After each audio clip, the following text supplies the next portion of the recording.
On the scorching sands of Arabia in the second year of Hijrah, a small band of believers stood at Badr.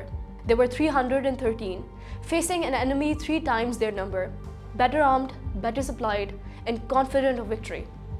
By every rational measure, the outcome was predetermined. Yet, the Muslims triumphed.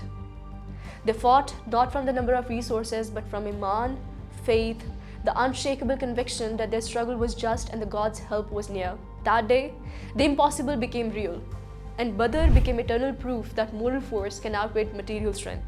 Centuries later, Mahatma Gandhi faced a different kind of empire. He had no army, no wealth, no weapons, only the discipline of truth and non-violence. To his critics, it looked naive, even absurd, to challenge the British Empire with silence and suffering instead of sword. But Gandhi's strength was moral, not material. His self-restraint became his weapon, and his faith in justice became his shield. The British could dominate territory, but they could not conquer a conscience wakened by conviction. A few decades after Gandhi began his movement, Mao Zedong emerged from the mountains of China. His forces were rugged, his people impoverished, and his revolution repeatedly pushed to the brink of extinction.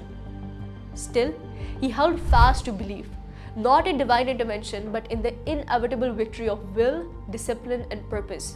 Through endless retreat, Mao's faith in his cause became the psychological glue that bound his followers.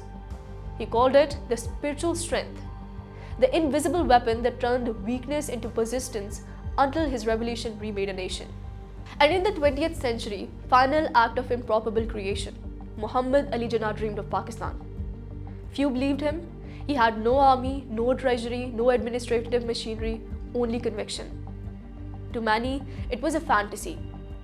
Yet through clarity of purpose and faith in the rightness of his cause, Jinnah transformed imagination into statehood.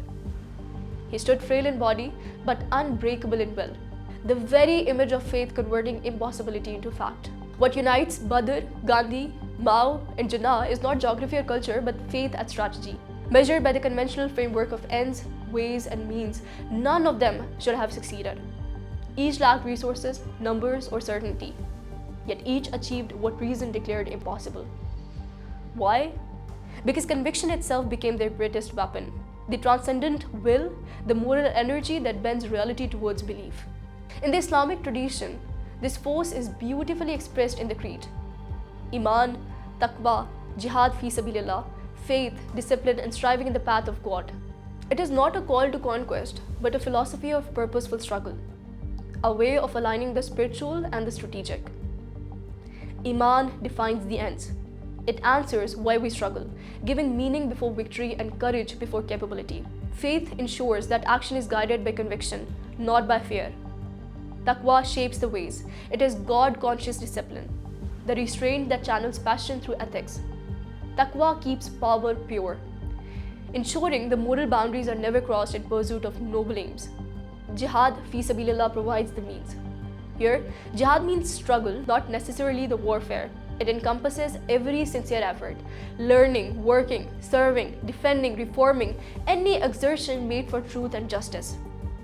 It is disciplined action aimed by faith and guided by conscience. When Iman defines the goal, Taqwa directs the method, and Jihad supplies the effort.